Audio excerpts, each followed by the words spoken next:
Hey everybody, it's Elias from Drum Channel. Today we're going to be breaking down a super popular song. It's called Another One Bites the Dust by Queen. Another one bites the dust. Another one bites the dust. And another one gone. And another one gone. Another one bites the dust. Hey, I'm gonna get to do. Another one bites the dust.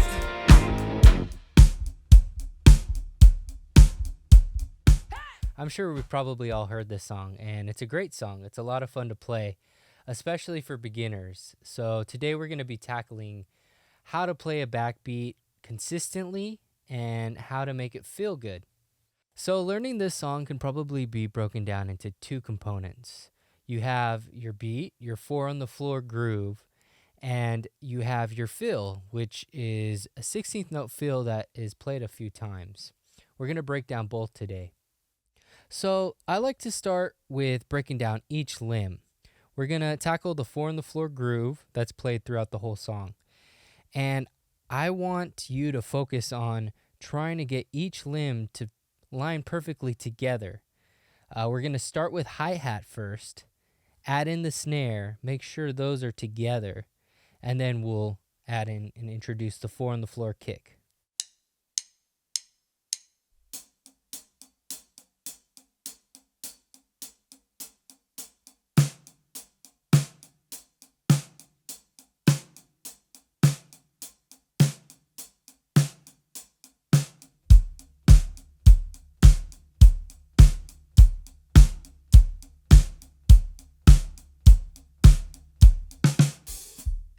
So as simple as that is, I want to focus on what makes this groove feel so good. Roger Taylor, the drummer for Queen, makes it feel so good, and I think part of that is the consistency in sound, as well as just getting everything to line up really well together.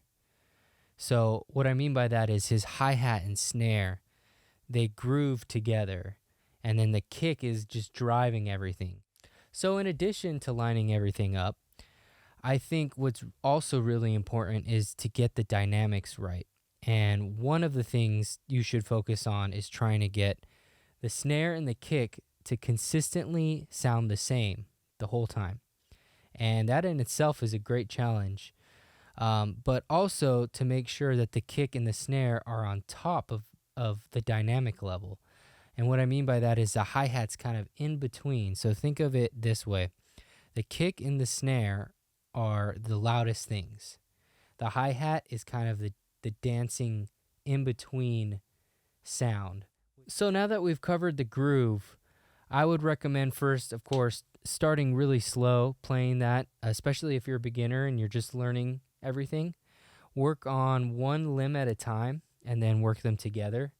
Try playing right hand and snare together, try playing right foot and snare together, and then try incorporating all three. So let's talk about the fill. It's relatively easy because it's just 16th notes, but it could be tricky because it does land on an upbeat. This is great to learn, especially for beginners, to understand where the beat falls and where upbeats are, upbeat 16th notes. In particular, this fill starts on the E of 3. So it's 1 E and a 2 E and a 3 E and a 4 E and. And it ends on the E of 4. So 1 E and a 2 E and a 3 E and a 4 E. And the last note is a bass drum. So I would probably start this with your left hand, and I would go into the bass drum. So it'd be like this.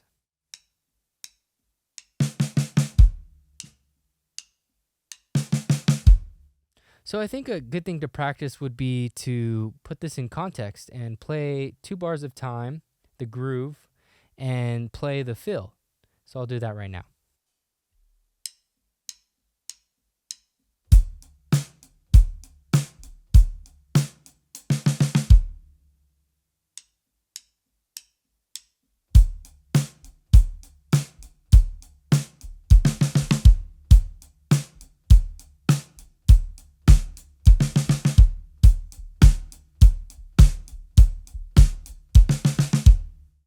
Also, I think it's really helpful to mention that you're definitely going to want to practice this with a metronome.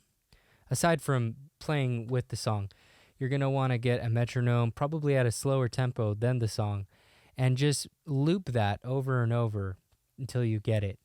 And it's kind of easy to rush the bass drum, so just be aware of that and practice it really slow. So that's really it for this song. Aside from the groove and the fill, I would probably just listen to it a lot and try to figure out all the different sections of the song. One big part of learning a song, aside from just learning the groove, is learning the form. And I think it's really important to just go back, listen to it, and memorize the form by itself.